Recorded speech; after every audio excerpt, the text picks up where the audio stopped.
시간이 되었으므로 2021년 7월 4일 오순절 후 6번째 주일 맥주봉사 주일 예배를 하나님 앞에 올려드리겠습니다.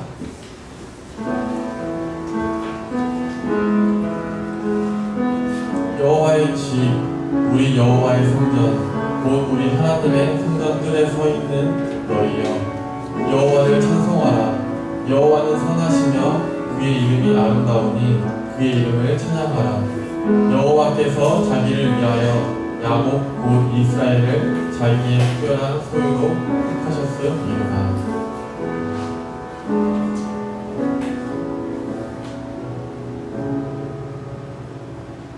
우리의 참된 소망이 되시는 하나님 아버지, 무더위가 기승을 부리는 7월의 첫 주일 맥주 감사 주일에 저희들의 영육을 강건하게 붙들어 주시고 가정과 일터와 교회를 지켜주신 은혜에 감사를 드립니다. 각 처에서 주님의 은혜로 살아가던 저희들이 오늘은 거룩한 주일을 맞이하여 주의 전으로 모였습니다. 성부 하나님께 영광을 돌리며 성자 예수님께 감사하며 보혜사 성령님의 인도하심을 따라 영과 진리로 예배합니다. 마음과 뜻과 정성을 다해 드리는 우리의 예배를 기쁘게 받아 주옵소서. 예수님의 이름으로 기원하옵나이다. 다같이 찬송가 1장 찬송하시겠습니다.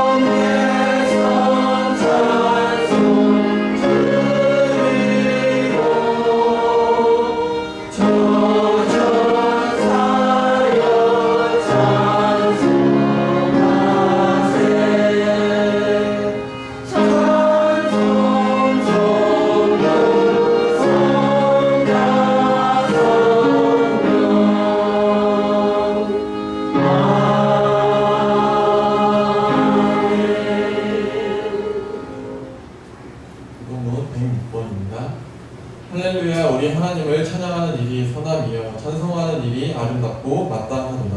여호와께서 이스라엘을 세우시며 이스라엘의 펴진 자들을 모으시며 상심한 자들을 고치시며 그들의 상처를 싸매시는도다. 그가 너희들의 수요를 세시고 의원을 다 인대로 보내시는도다. 우리 주는 위대하시며 능력이 많으시며 그의 지혜가 무궁하시도다. 여호와께서 불쌍한 자들을 부수시고 악인들은 땅에 엎드려 드리시는도다. 감사함으로 여호와께 노래하며 수금으로 하나님께 찬양할지어다. 그가 구름으로 하늘을 덮으시며 땅을 위하여 비를 주게 하시며 산을 크게 자라게 하시는도다. 들 짐승과 우는 까마귀 새끼에게 먹을 것을 주시느니라.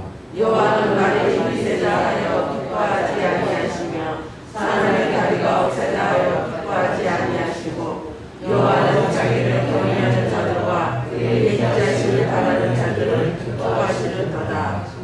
아멘. 다 함께 주보 3면에 있는 고백의 기도를 하겠습니다.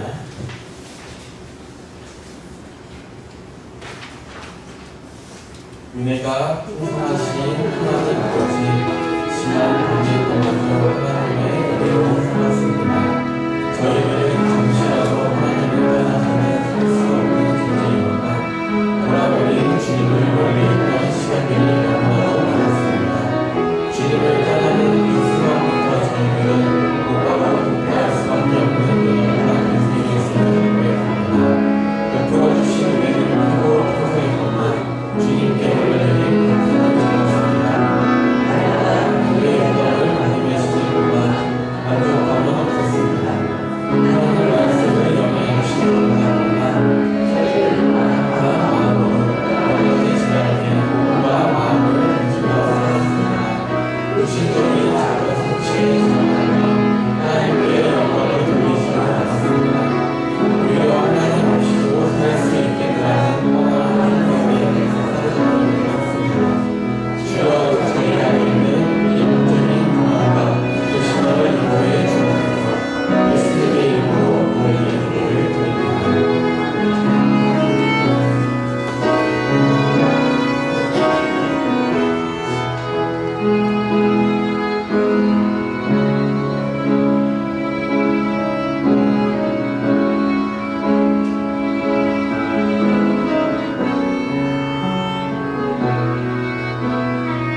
너희에게 뿌려서 너희로 정결하게 하되 곧 너희 모든 더러운 곳에서와 모든 우상 숭배에서 너희를 정결하게 할 것이라.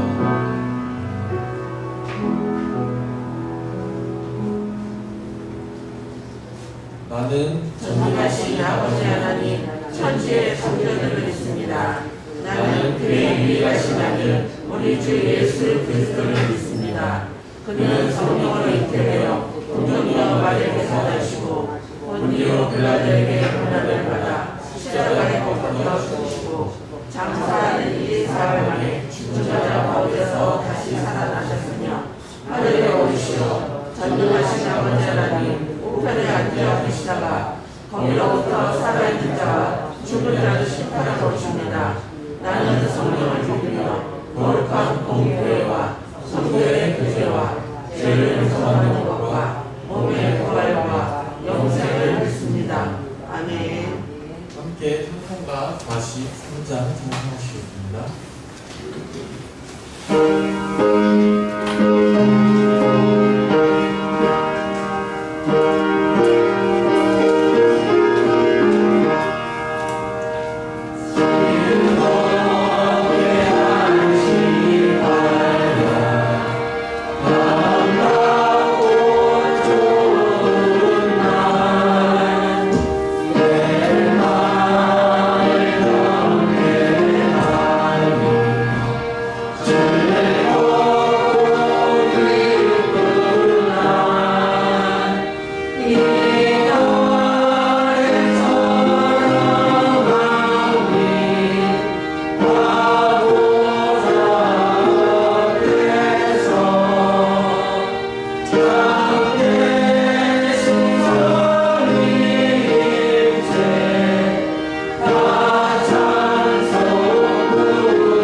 기도드리겠습니다.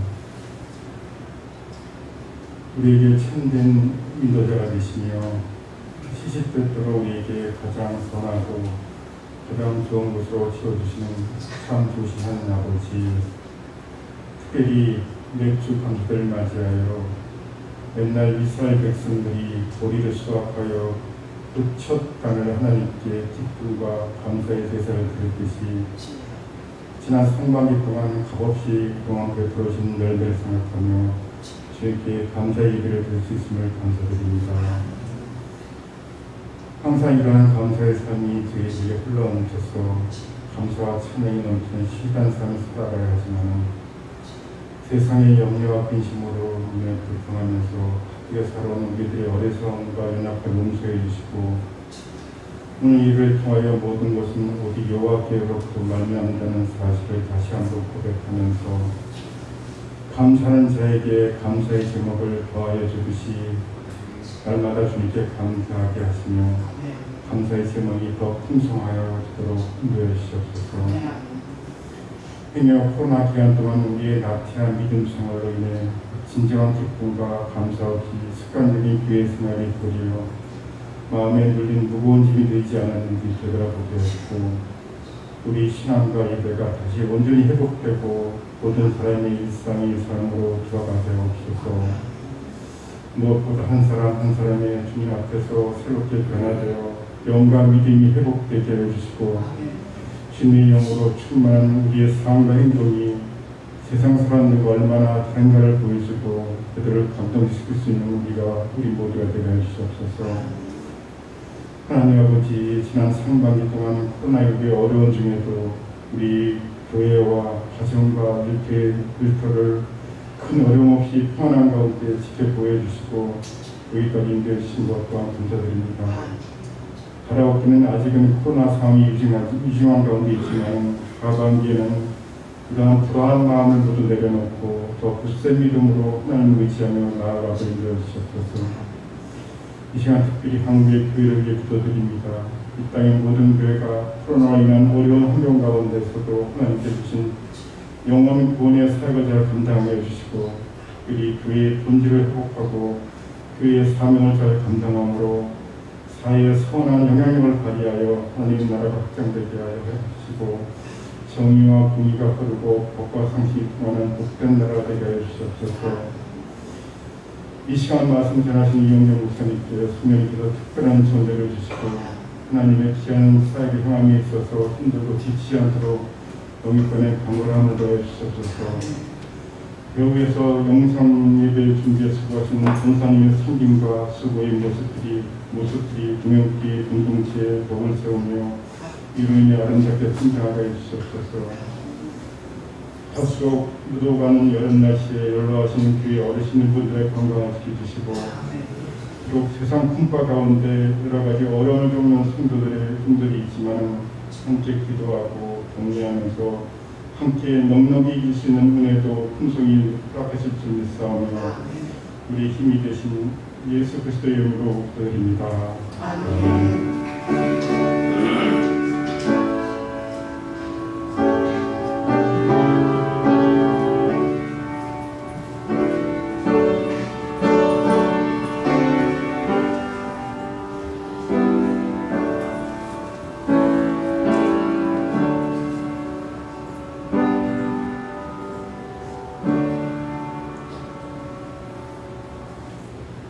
말씀은 고린도후서 8장 8절에서 15절까지입니다. 고린도후서 8장 8절에서 15절입니다. 신약성경 294면에 있습니다. 신약성경 294면에 있습니다. 고린도후서 8장 8절에서 15절입니다.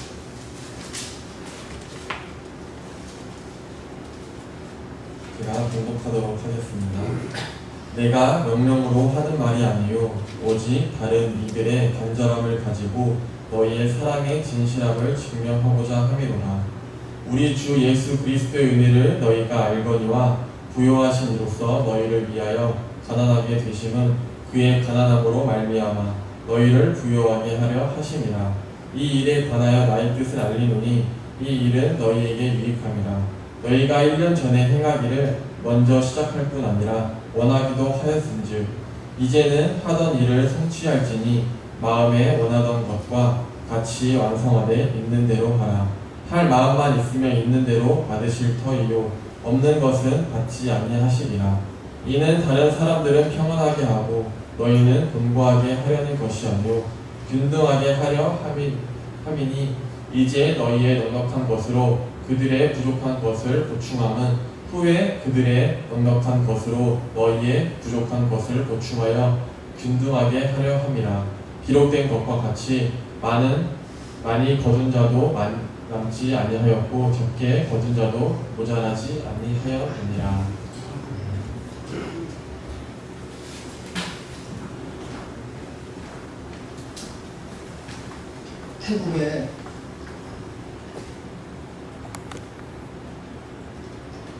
태국의 이동통신회사인 트루 무브 H에서 베푸는 것이 최대의 소통입니다 라는 3분짜리 TV 광고 동영상이 몇 년 전에 전 세계 네티즌을 울리면서 화제를 모았습니다. 베푸는 것이 최대의 소통입니다 하는 광고는 세 장면으로 요약이 됩니다. 시장 골목에서 약국주인 아주머니는 17살로 보이는 이제 까까머리 소년의 머리를 주워박으면서 호되게 야단을 치고 있었어요. 이리 나와, 이 도둑놈아, 도대체 뭘 훔친 거야? 약국 주인은 소년의 머리를 쥐어박고 고개를 푹 숙인 소년은 그렁그렁 눈물 어리는 목소리로 어머니에게 그 약을 가져다 드리려고요 라고 대답을 합니다. 바로 그 순간에 근처에서 허름한 식당을 운영하는 주인 아저씨가 뛰어듭니다. 잠깐만요. 얘야, 어머니가 어디 아프시냐? 소년은 말없이 고개만 끄덕여요. 소년의 사정을 눈치채는 식당 주인은 아무 말 없이 약국 주인에게 약값을 대신 지불했습니다. 그리고 소년과 비슷한 또래의 딸에게 식당에서 야채 스프를 가져오라고 시킵니다. 당시 아저씨와 눈을 맞췄던 소년은 부끄러움에 고맙다는 말도 제대로 못하고 약과 스프가 담긴 비닐봉지를 받아들고 집을 향해 쏜달같이 도망치듯 달아났어요. 그리고 어느덧 30년이라고 하는 세월이 지났습니다. 그러던 어느 날 식당 주인이 갑자기 의식을 잃고 쓰러져요. 응급수술을 마치고 중환자실로 옮겨진 식당 아저씨와 그 딸을 지키는, 그 곁을 지키는 딸의 애타는 모습이 보입니다. 병원은 딸에게 아버지의 병원비를 청구합니다. 우리나라 돈으로 환산할 때에 무려 2,700만 원에 이르는 어마어마한 금액입니다. 병원비 마련에 전전긍긍하던 딸은 결국 가게를 금매물로 내놓습니다. 다시 힘없이 병원으로 돌아온 딸은 아버지의 침상 곁을 지키다가 잠이 듭니다. 그때에 기적 같은 일이 일어납니다. 병상 위에 놓여있던 병원의 청구서에는 금액이 0으로 바뀌어져 있었어요. 청구서 뒤에는 조그만 메모지 한 장이 붙어 있었습니다. 당신 아버지의 병원비는 이미 30년 전에 지불되었습니다. 세 통의 진통제와 맛있는 스프와 함께 안부를 전합니다. 이 순간 그 딸의 니를 스치는 장면이 하나 있었어요. 30년 전 약을 훔치다 붙잡혀 어려움을 처했던 한 소년의 모습이 이 딸에게 떠올랐어요. 그때 그 소년이 어엿한 의사로 성장해서 바로 아버지의 주치의를 맡고 있었던 것입니다. 그 의사는 정성스럽게 30년 전 자기를 돌봐주었던 식당 주인 할아버지를 지극정성으로 치료해 줍니다. 이 이야기는 베푸는 것이 하나의 소통입니다 라는 자막과 함께 끝을 냈습니다. 제가 교회 단톡방에 이 광고물 영상을 올려놨어요. 비록 광고물이지만은 이 동영상은 요즘같이 각박한 세상에서 평범한 사람들의 심금을 울리기에 충분한 것 같습니다. 무엇보다 이 영상에는 왜 뭘 말하고 전달하려는지가 분명합니다. 그래서인지 3분짜리 길지 않은 내용은 가슴 따뜻한 느낌을 그대로 전달하는 감동 그 자체입니다. 집에 가셔서 한번 그 동영상을 단톡방에서 틀어보시기 바랍니다. 큰 베품은 아닐지라도 마음에서 우러나오는 작은 감명이라도 실천해 보는 것이 좋은 것 같아요. 베푸는 것이 최고의 소통입니다. 라는 실화를 바탕으로 한 광고 카피가 다시 한번 생각나는 맥주 감사절입니다. 오늘은 2021년 맥주 감사절입니다. 감사를 할 때에 우리는 무엇을 가지고 감사할 것인지 말씀합니다. 로마 제국은 클라우디우스 황제의 그 통치 기간 중에 여러 번 극심한 기근에 시달렸어요. 요세푸스의 보고에 의하면 이 시기에 팔레스타인에도 여러 번의 그 기근이 있었는데 이는 그 사도행전 11장 27절에 나오는 끔찍한 기근을 우리에게 알려줍니다. 그 기간 동안에 이집트에서 수입된 곡물에 의해서 부분적으로 구제를 받았다라고 나와 있어요.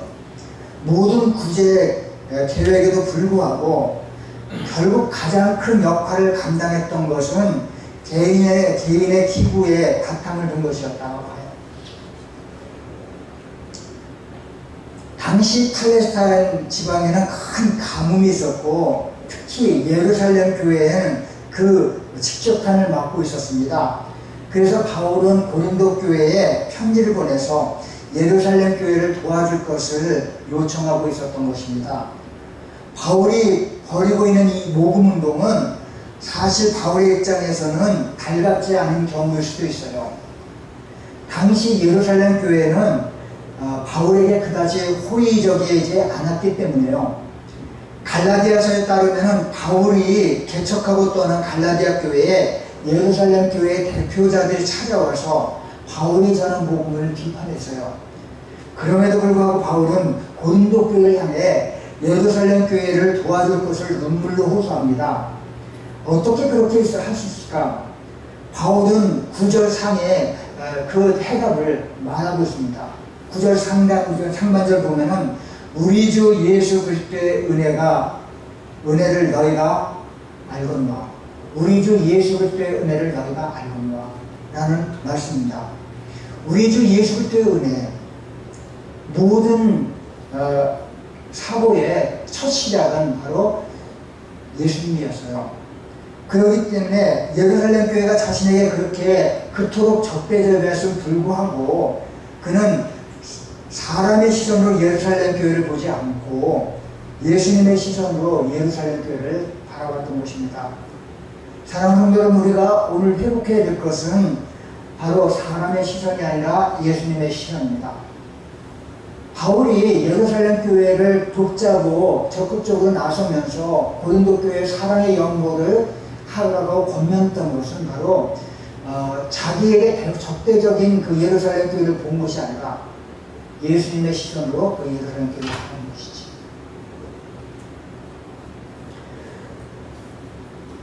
오늘 본문 말씀을 보면 사랑의 연보를 해야 되는 네 가지 이유가 나옵니다. 첫 번째 이유는 무엇인가 하면은 사랑의 진정성을 입증하기 위해서입니다.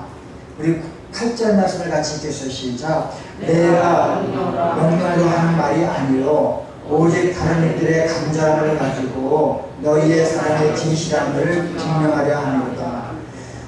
여기서 다른 이들이라고 하죠. 다른 이들의 간절함을 가지고. 그런데 다른 이들은 바로 마게도냐 교회, 특히 빌립보 교회를 말합니다. 그들은 2절 말씀을 보면 환난의 많은 시련 속에서도 극신한 반응을 겪고 있었어요. 그럼에도 불구하고 그들은 넘치는 기쁨으로 풍성한 연보를 했다고 말했어요. 마게도냐 교회 교인들이 넉넉한 환경이 아니었어요. 그리고 그들은 도울 만한 그런 처지에 있는 그런 사람도 아니었어요. 그들은 환란의 많은 시련 속에서 극심한 가난을 겪고 있으면서도 이제 풍성한 영도를 하나님께 드렸던 것이지. 바울은 그들의 그 헌신을 거울 삼아서 너희 즉 고린도 교회 성도들도 그 사람의 진정성을 보이라고 말합니다. 사랑은 근본적으로 내적인 것이지만은 밖으로 드러나는 것도 필요해요. 드러나지 않는 사랑은 사랑이 아닙니다. 품고 있는 사랑은 밖으로 드러나야 합니다. 사고의 그 사랑의 진정성을 우리는 무엇으로 알 수 있을까? 말로만 하는 사람은 사랑이 아니에요. 마음속으로 품고 밖으로 내색하지 않는 사람도 사랑이 아니에요. 사랑은 드러나야 해요. 고린도 교회 교인들에게 바울은 너희의 사랑의 진정성을 보이라고, 잊지 말라고 말씀합니다. 바울은 마게도냐 교회의 간절함을 넘어서는 고린도 교회의 완전한 사랑을 기대하면서 말하는 것이지요. 바울은 고린도 교회의 사랑의 진정성이 담겨 있어야 된다고 했습니다. 다시 말하면 사랑의 진정성이라고 하는 것은 억지로 의무감으로 누가 시켜서 누구의 눈치를 보면서 그 사랑을 베푸는 것이 아니라 감사한 마음으로 자원해서 힘닿는 대로 해야 된다고 하는 것, 이것을 말씀합니다. 하나님을 사랑하고 주님의 교회와 성도들을 사랑한다면 말로만이 아니라 행함과 진실함으로 그 사랑을 표현할 수 있어야 됩니다. 물질이 있는 곳에 마음도 있고 재물과 하나님을 동시에 섬길 수가 없어요. 우리의 사랑은 무엇으로 표현할 수 있을까? 그 사랑의 진정성을 바울은 고린도 교인들에게 연보로 표현하라고 말합니다. 두 번째 이제 사랑의 연보를 해야 되는 이유가 있어요. 그 이유가 바로 무엇인가 하면은 예수 그리스도를 본받기 위해서입니다. 9절 말씀을 바울은 빌립보서 2장 5절에 나오는 이 그리스도 예수의 마음을 연보의 정신에 이제 비유해서 표현한 것을 볼 수 있어요. 9절 말씀을 같이 읽겠어요. 시작. 우리 주 예수 그리스도의 부유하신 이로써 너희를 위하여 가난하게 되심은 그의 가난함으로 말미암아 너희를 부유하게 하려 하시니라. 사랑하는 성도 여러분, 빌립보서 2장 5절부터 11절 말씀을 보면은 예수님은 원래 부유하신 분입니다. 예수님은 원래 하나님의 본체이시지만은 그 특별한 위치를 포기하시고 자기를 비워 종의 형체를 받아 사람과 같이 되었고 사람들을 위해서 십자가에 달려 돌아가셨어요. 바울은 그 사실을 말하는 거예요. 그 특별한 위대한 성신의 의미를 연보의 정신에 매치를 시켜서 말씀하고 있습니다. 그리스도는 부유한 분이셨지만 우리를 위해서 가난하게 되셨어요. 가난하게 되셨다는 것은 상황이 급변해서 가난에 빠지게 된 것을 말합니다.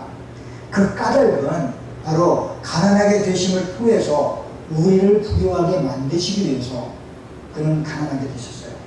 예수님은 우리가 전반적으로 사모함에 따라야 될 본이 되시는 거예요. 우리의 모델입니다. 하나님의 아들로서 부유하신 예수님이 비천함과 가난임을 택하심으로 우리를 부유하게 하셨어요. 우리도 부유하신 주님을 섬기고 그분의 부를 관리하는 청직입니다. 우리는 넉넉한 것으로 형제의 부족함을 보충하는 것은 우리 것을 손해보고 희생하려는 것이 아니라 주 대신 예수 그리스도의 부를 그분 뜻에 따라서 사용하는 것입니다. 우리는 재물의 주인이 아니에요. 재물의 주인이 되신 분은 하나님이십니다. 내게 하나님의 재물을 주신 것은 나만을 위해서 사용하라고 하신 것이 아니에요. 그것은 바로 예수님처럼 부유하신 분으로 가난하게 되신 것은 우리를 부유하게 하시기 위해서, 우리도 역시 하나님이 우리에게 부유하게 하신 것은 우리로 하여금 그것을 풀어서 나누게 하기 위해서 하신 것입니다.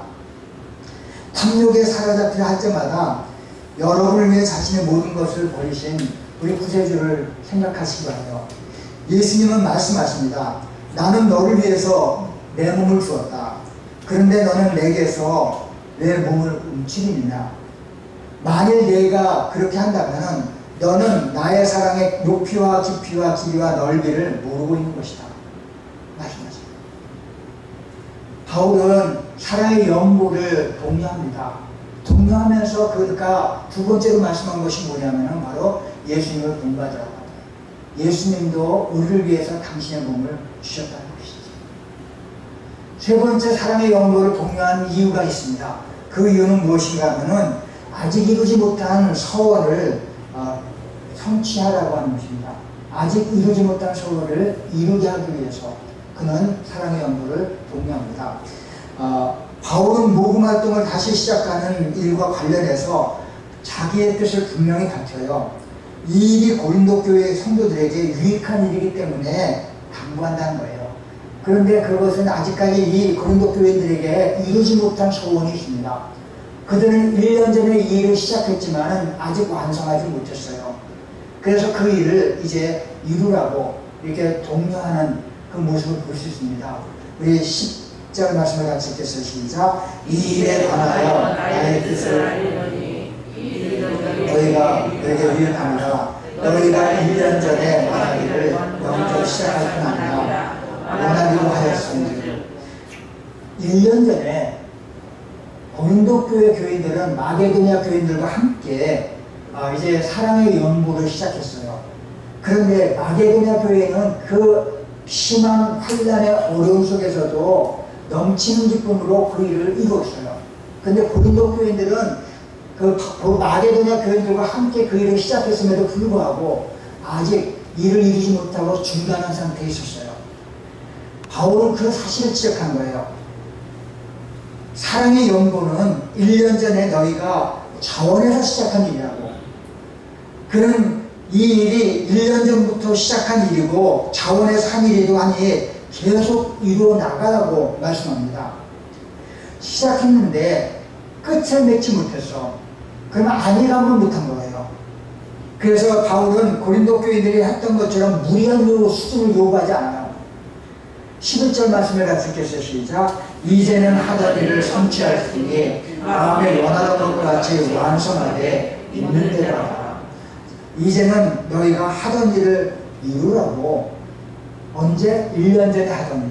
그러나 지금 중단된 일. 그것을 지금 이루어가라. 그런데 그것을 무리하게 하지 말고 있는 대로 하라. 있는 대로 하라. 바울은 고린도 교회가 이제 연보 사역을 완성해 가야 할 때라고 이렇게 말합니다. 중단했습니다. 너희가 소원한 것을 이루지 못했는데 이제는 이루어가고 완성해 가야 될 때라고 말합니다. 12절 같이 읽겠어요. 시작. 할 마음만 있으면 있는 대로 받으실 터이요 없는 것은 받지 아니하시리라. 드리고자 할 마음만 있다면 하나님이 기쁘게 받으실 것이라고. 그러므로 없는데 무리해서 드리겠다고 할 필요가 없다는 거예요. 있는 대로. 그래서 할 마음만 있다면 있는 대로 받으실 것이다. 있는 대로 하면 하나님은 그것이 기쁨이 된다고 말씀했어요. 만물의 주인이 되신 하나님은 우리에게 없는 것을 요구하지 않으셔요. 그들이 자원해서 바치려는 마음만 있다면 하나님은 그들이 가진 것으로 바치는 만큼 받으실 것이고 그에게 없는 것을 받지는 않으실 것입니다. 무리해서 드리려고 하면 나중에 시험에 들어요. 그렇기 때문에 있는 것 가지고 하라. 있는 것 가지고. 그러나 있는 것 가지고 네가 하고자 했던 일, 1년 전에 소원하고 마게도냐 교회 교인들과 함께 시작했던 그 일, 마게도냐 교회는 그 어려운 가운데서도 그것을 이루었는데 너희가 지금 이루지 못했던 그 일을 지금 하라고, 지금 완성하라고 말씀합니다. 사랑의 연보의 동료는 바로 이 아직 이루지 못한 소원을 이제는 이루어가라고, 성취하라고 하는 동료에서 시작합니다. 네 번째 그 사랑의 연보에 대한 동료는 바로 넉넉한 것으로 부족한 것을 보충하게 하기 위해서 하라는 것입니다.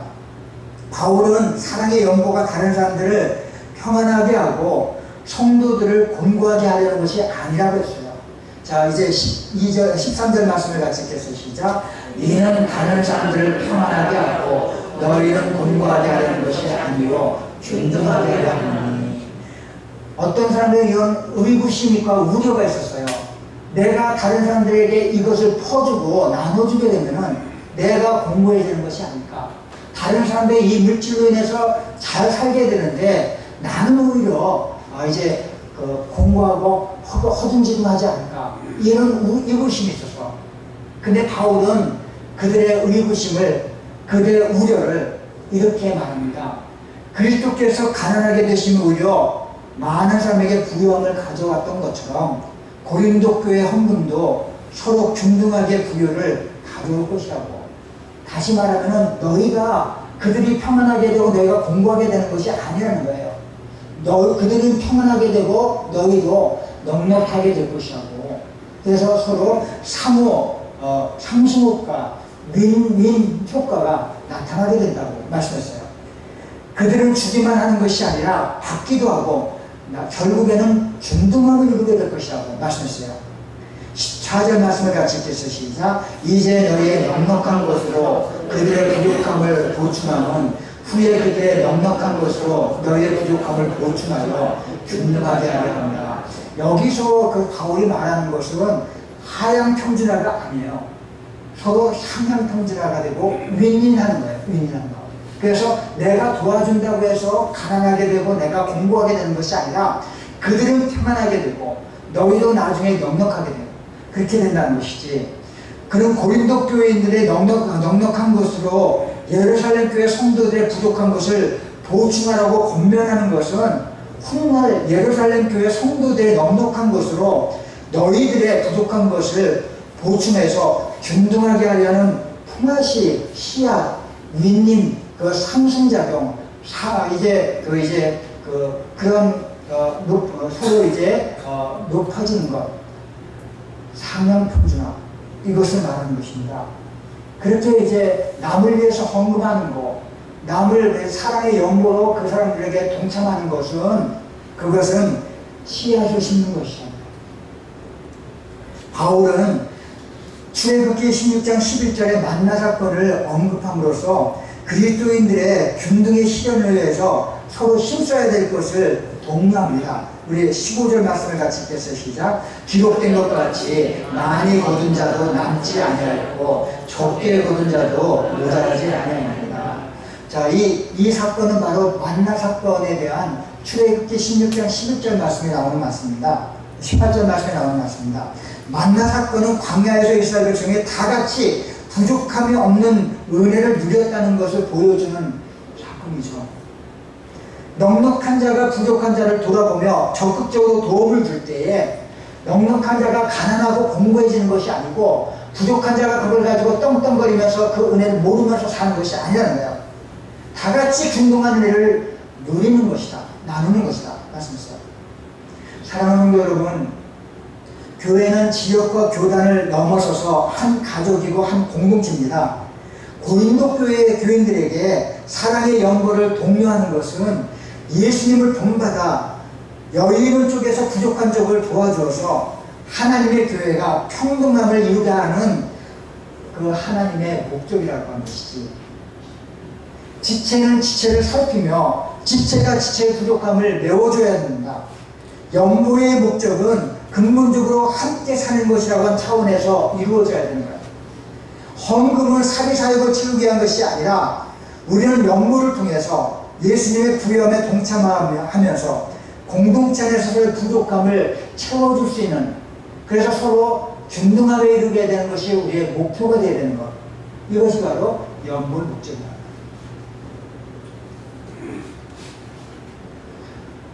위지안이라고 하는 중국 여성이 있었어요. 그녀는 노르웨이 오슬로 대학에 유학하던 중에 노르웨이 숲에 가면서 숲에 미래가 있다는 확신을 갖게 됩니다.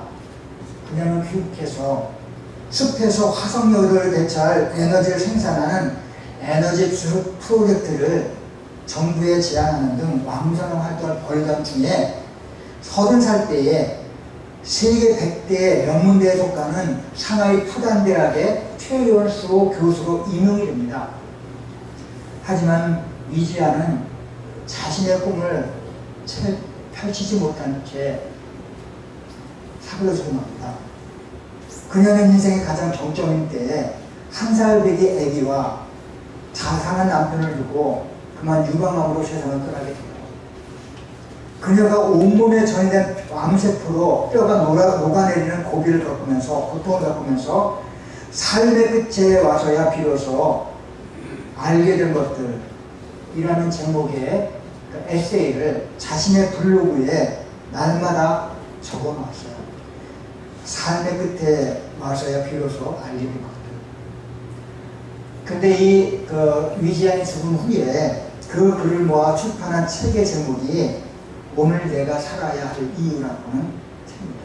우리나라의 예당 출판사에서 이제 나왔습니다. 위지안은 사람이 살아간다는 것은 누군가의 마음에 씨앗을 심는 일과도 같다라고 말합니다. 그러면서 어떤 씨앗은 내가 심었다는 사실을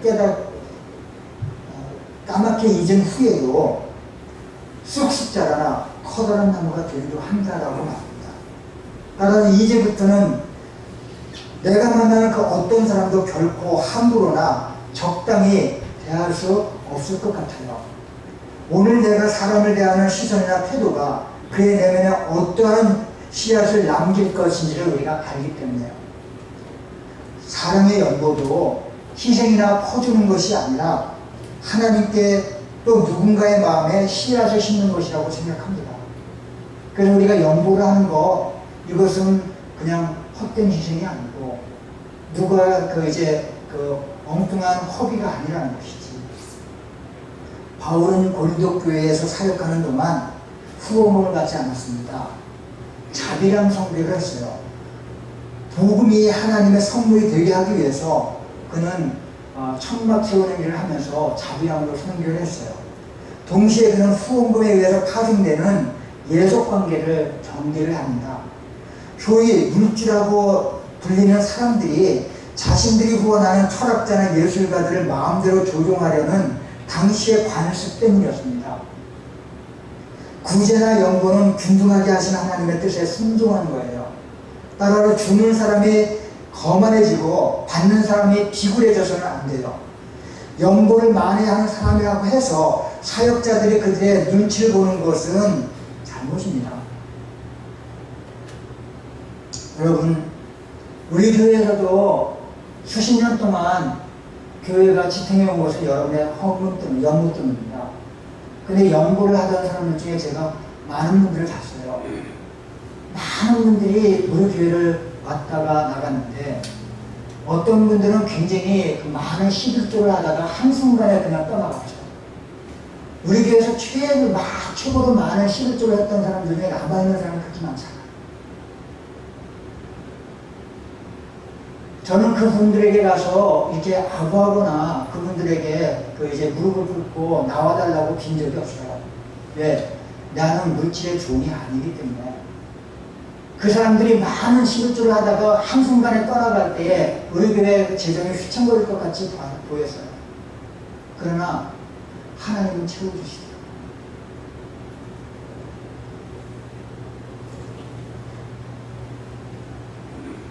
감사와 헌신의 표현은 헌금에 그런 폐단이 끼어들어서는 안 됩니다. 헌금은 서로에게 있는 넉넉한 것으로 서로의 부족함을 채워주시는 하나님의 방법일 뿐이에요. 그렇기 때문에 우리가 헌금할 때에 기관 부리지 말고, 헌금할 때 남의 눈치 보지 말고, 하나님께서 내게 자원하시는 마음을 주셨다면 그 자원하시는 마음에 따라서 있는 대로 하는 것이죠. 남의 눈치 보지 말고, 남이 뭐라고 해서 하라고 해서 한다고 하는 것이 아니고, 또 인색함으로나 억지로 하지 말고 기뻐하는 마음. 제가 아까 말씀을 드렸죠. 마게도냐 교인들은 극한 환난의 많은 그 시련 가운데서도 넘치는 기쁨으로 풍성하게 헌금을 해서 고린도 교회가 1년 동안 하지 못했던 일, 그들이 1년 전에 서운했던 일이 못한 것을 마게도냐 교회는 하나입니다.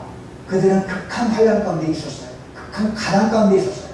그 가난 중에서도 그 일을 해나갔던 빌립보 교회, 마게도냐 교회의 모습을 우리가 봅니다. 사랑하는 성도 여러분, 맥주감사절입니다.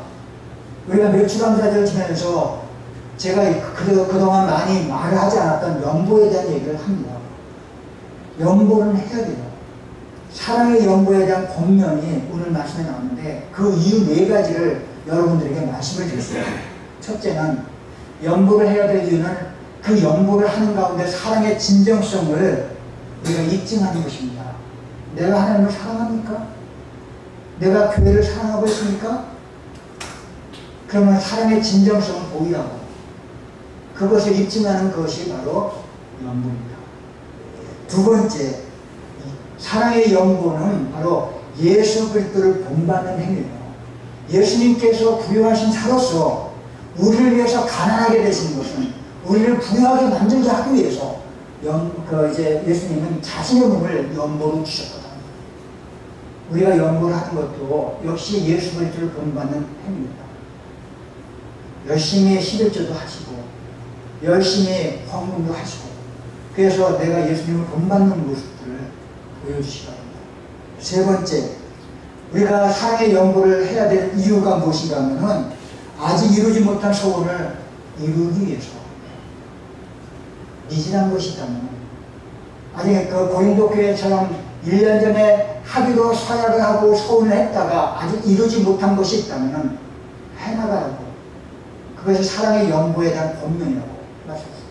마지막 4번째로는 넉넉한 것으로 부족한 것을 보충하게 하기 위해서 그래서 균등한 은혜를 이제 나누기 위해서 내가 그것을 남에게 준다고 해서 내가 가난해진다고 하지 않았어요.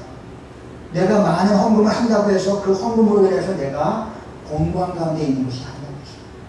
하나님은 그것을 통해서 당신의 일을 그 가난한 사람들을 평안하게 하는 일에 사용되고 그리고 그것을 통해서 너 자신도 균등하게 된 것이라고 말씀했습니다. 그래서 우리가 정말 물질을 가지고서 시험되는 경우가 많아요. 교회에서 목사님들이 헌금에 대해서 말을 하게 되면 목사님의 본색이 못 드러난다고 하면서 비방하는 사람 많아요. 저는 여러분들에게 헌금에 대한 설교 유례감만 합니다. 근데 여러분들에게 이 얘기를 하는 것은 여러분의 심령이 하나님 앞에서 풍요하게 되게 하기 위해서 이 말씀을 전하는 것을 믿습니까? 그렇게 믿음을 가지고 이번 맥주감사절뿐만 아니라 우리의 여생에 연보를 힘있게 있는데도 기쁨으로 감당하는 저와 여러분들 주님의 이름으로 기원합니다. 하나님 아버지 감사합니다. 오늘도 이 시간 주의 이름으로 말씀을 전하게 해주시며 감사합니다. 맥주감사절에 저희들이 비록 작은 분들이 몰렸고 장마가 시작되어서 지금 이제 모든 것이 불편한 가운데 있지만 그러나 하나님의 말씀을 듣고 결단할 수 있는 은혜를 베풀어 주시며 감사합니다. 늘 주님을 사랑하는 가운데 항상 주님과 함께 동행하는 믿음의 성도들 되게 주기를 원하며 예수님의 이름으로 기도합니다. 아멘.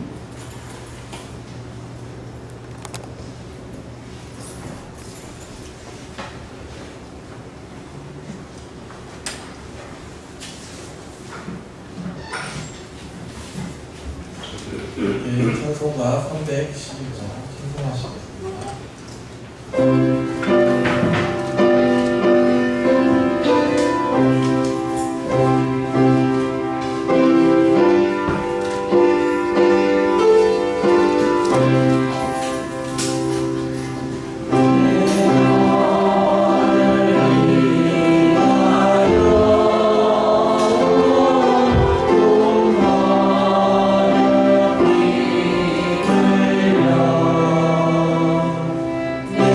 내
집사님 이렇게 동문위원으로 이렇게 서서 예물을 드리게 해주시면 감사합니다. 우리 모두가 이렇게 자리에서 일어섰습니다. 우리가 일어서서 하나님께 경배와 찬양과 예물을 올려드리는 것처럼 하나님을 향한 사람이 하나님께 올려드리는 최상의 예물이 될 수 있도록 은혜 내려 주옵소서. 한 달 동안 우리의 삶을 지켜주시고 우리가 걸어가는 길이 형통한 길이 되게 인도하여 주시고 늘 감사로 하나님께 제사를 드릴 때에 우리가 하나님의 응답을 받고 하나님의 부유하게 하시는 은혜를 체험하는 귀한 한 달이 되게 축복하여 주시고 우리 노건사님 어르신들 다 건강하게 붙들어 주셔서 걸어가는 그 길들이 황금길 되게 인도하여 주시고 주께서 이 자리에 모인 모든 분들에게 하늘의 축복과 땅의 기름짐의 역사로 풍성하게 채워 주시옵소서. 동현교회 하나님이 역사하시는 은혜가 넘쳐날 수 있도록 축복하기 간절히 원하며 감사드리며 예수님의 이름으로 기도합니다. 아멘.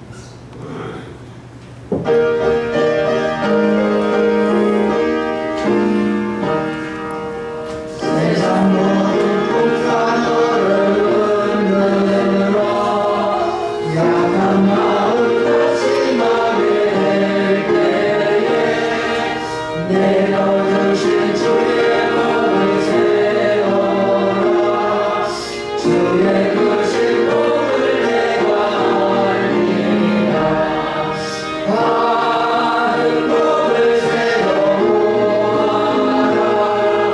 그 신복을 내가 알리라 바른 몸을 세워보아라 주의 그 신복을 내가 알리라 세상의 신복상 나를 모르고 십자가를 크게 지고 나갈 때 주가 내게 주신 복을 세워라 두려움없이 항상 찬송하리라 바른 복을 세워보아라 그 신복을 내가 알리라 바른 복을 세워보아라 주의 그 신복을 내가 알리라 세상 모든 너의 앞에 막을 때 주만 믿고 낙심하지 말아라 천사들이 너를 보호하리니 염려 없이 항상 보고 나가라 바른 복을 세워보아라 그 신복을 내가 알리라 바른 복을 세워보아라 주의 그 신복을 내가 알리라. 서론 부분에서 태국의 그 동영상에 진통제 세 병과 그 이제 그 야채 수프가 30년 후에 그분에게 2,700만 원의 입원비로 돌아왔다는 것을 말씀했습니다. 베푸는 것이 최고의 소통이라고 말했습니다. 하나님 앞에 예물을 드리는 것, 헌금하는 것은 하나님께 씨를 심는 것이고 우리가 이 예물을 통해서 많은 그 지체들에게 나눠주는 것도 역시 그 사람의 마음속에 씨를 심는 것입니다. 우리가 이 세상 살아가면서 우리의 가진 것 가지고 전전긍긍하면서 나만을 위해서 사용하는 것이 아니라 하나님을 위해서, 교회를 위해서, 또 이웃을 위해서 예물을 드리고 또 이제 씨를 심는 것이 하나님께서 언젠가는 우리에게 우리가 부족할 때 넉넉함으로 균등하게 하신다는 사실을 믿고 하나님 앞에 나아가는 저와 여러분 되실 주님의 이름으로 기원합니다. 이제 우리 구주 예수 그리스도의 은혜와 아버지 하나님의 극진하신 사랑하심과 성령님의 강한 감동 교통인도 충만하시니 늘 지금까지 지내온 은혜에 대해서 감사하면서 앞으로 우리에게 밀려온 모든 일들에 대해서 믿고 의지하며 나가기를 원하는 사랑하는 성도들 모두 위해 우리의 걸어가는 길에 지금으로부터 영원히 함께 하시길 축원하옵나이다. 아멘.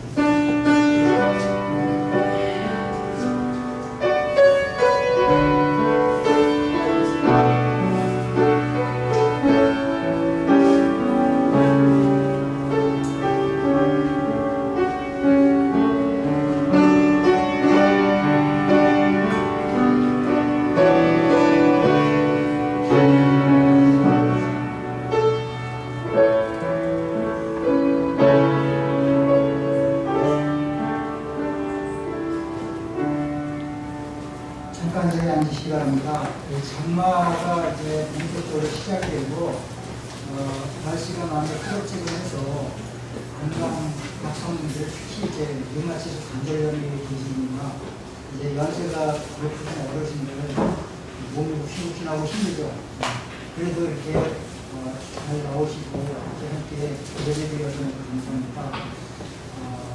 늘 이제 우리 교인들 보면서 제가 항상 생각하는 것이 코로나 전이나 코로나 후나 똑같다고 코로나가 와도 우리는 변함없이 예배자를 이렇게 하는 것이 너무 큰 은혜가 되더라고요. 그래서 여러분을 보면서 제가 은혜를 받아요. 이 여러분을 보면서 제가 많은 도전도 받아요. 그래서 우리 동영교회는 이제 천재지변이 오지 않는 한 또 이제 큰 어려움을 우리에게 밀려오지 않는 이제 하나님 앞에 예배드리는 것에 양보하지 말고 예배 속에서 주님 만나는 그런 힘을 주셨으면 좋겠어요. 이렇게 비가 오고 이제 환경이 별로 안 좋은데도 이렇게 이 자리에 나오신 모든 분들에게 감사드립니다. 몇 가지 광고를 말씀드리겠습니다. 오늘 맥추절입니다. 2021년 상반기 결산 감사 하반기에 낮에 기도를 하시기 합니다. 그리고 이제 수요일에 기도는 안영호 권사님이십니다. 그리고 이제 7월 6일 이제 토요일에는 김수단 집사님, 13일은 박민 전도사님이 새벽 기도를 인도해 주시겠습니다. 묵상은 항상 여러분들 잘 하고 계실 줄 알아요. 제가 이렇게 주보에다가 이제 본문과 제목을 본문을 드리고 그리고 이제 새벽길 때에 설교했던 것, 주일날 설교했던 것들을 단톡방에 계속 올려놓습니다. 정리해서 올려놓고 녹음으로 올려놓습니다. 그래서 그것을 보시고 또 이제 한 번씩 들어보시고 또 정리한 것을 읽어보시면 아마 일목요연하게 될 겁니다. 그래서 또 읽어보시면서 은혜를 그날 유용한 양식을 드시면 감사하겠습니다. 주보에 보시면은 또 이제 우리 장성화 집사의 아기가 은솔이가 교회 한 번도 못 갔는데, 그래서 한 번도 못 갔는데 벌써 축구입니다. 그래서 이번 주 토요일날 축구를 한다고 하는데 코로나 때라서 이런 성도들을 초청하지 못하고 그냥 가족끼리 모여서 이제 축구를 하겠다고 얘기합니다. 그래서 오늘 이제 만나는 대로 축하를 많이 해주시면 감사하고 문자를 이렇게 축하를 해주시면 감사합니다. 이제 이렇게 모여서 함께 예배드리는 것을 하나님께 감사드리고 맥주 감사 기회를 맞지 않아서 감사합니다. 이제 돌아가실 때 안녕히 돌아가시고 한 주 동안 감사의 제목들을 이번 한 달 동안 감사드린 게 넘쳐나는 그런 시간이 되고 감사합니다.